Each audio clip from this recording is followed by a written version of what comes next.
Olá, bem-vindos ao canal Electrical World. Hoje iremos falar sobre DR ou IDR. DR também é conhecido como IDR, interruptor diferencial residual.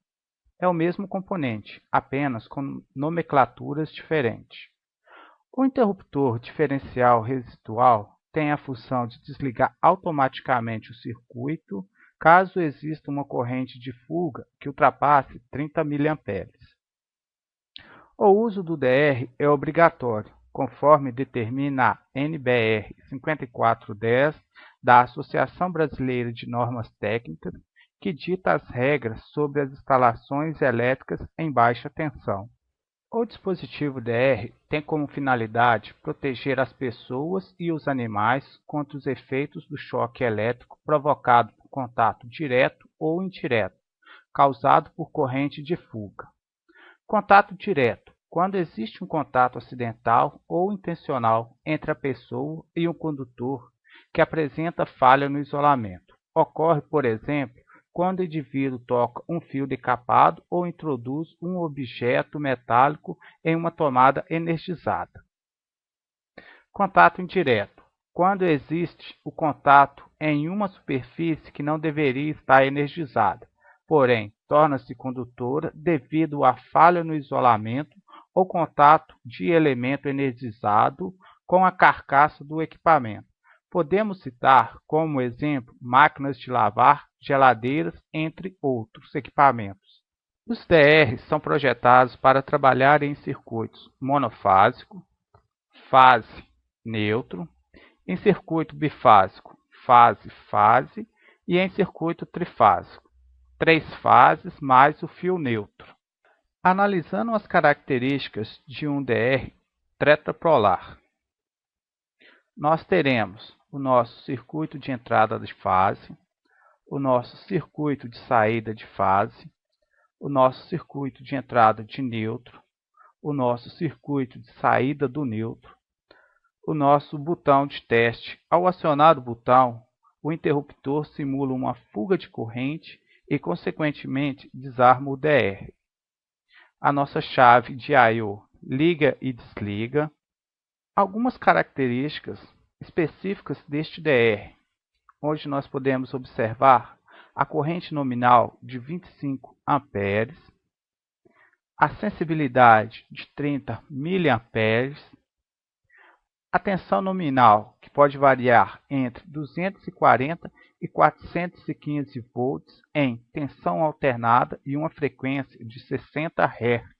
A NBR 5410, no item 5.1.2.2, fala sobre a obrigatoriedade do uso do DR nos seguintes casos: em circuitos que sirvam de ponto de utilização, situados em locais que contenham chuveiros ou banheira, em circuitos que alimentem tomadas situadas em áreas externas à edificação, em circuitos que alimentem tomadas em áreas internas que possa vir a alimentar equipamentos nas áreas externas, em circuitos que sirvam de pontos de utilização situados em cozinhas, copas, lavanderias, áreas de serviços, garagem e demais dependências internas, molhadas ou sujeitas à lavagem. Os DRs mais utilizados em circuitos residenciais e prediais trabalham em redes monofásicas e bifásicas. O DR serve para acusar e desarmar o circuito elétrico quando acontece alguma fuga de corrente. Desta forma, é necessário usar sempre um disjuntor bem dimensionado em conjunto com o disjuntor DR para as demais proteções do circuito. Analisando o DR em uma rede de 127 volts, nós teremos o nosso disjuntor geral. Na saída do disjuntor geral, nós ligaremos em paralelo nosso disjuntor do circuito A e também o nosso DR. Na saída do DR, nós ligaremos em paralelo o circuito B e C, onde os circuitos B e C devem atender às determinações da norma 5.1.2.2. A norma não especifica a forma de ligação deste dispositivo por ponto, por circuito ou por grupo de circuito.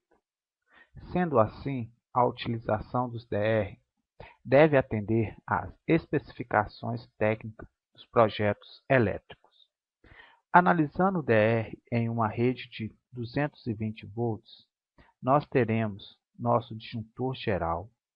Na saída do disjuntor geral, nós ligaremos em paralelo o DR, mais os circuitos C e D. Já na saída do DR, nós ligaremos em paralelo os circuitos A e B. Vale lembrar que as divisões do circuito elétrico devem atender às especificações do projeto elétrico. Observação: para realizar a instalação de DRs em instalações elétricas antigas, será necessário realizar a revisão do circuito elétrico para reparo dos pontos de fuga de corrente, pois os DRs são muito sensíveis e qualquer fuga de corrente irá provocar a atuação do dispositivo. Se você gostou desse vídeo, se inscreva em nosso canal. Atenção! Antes de iniciar qualquer serviço, desligue a energia elétrica. Qualquer acidente envolvendo eletricidade pode ser fatal.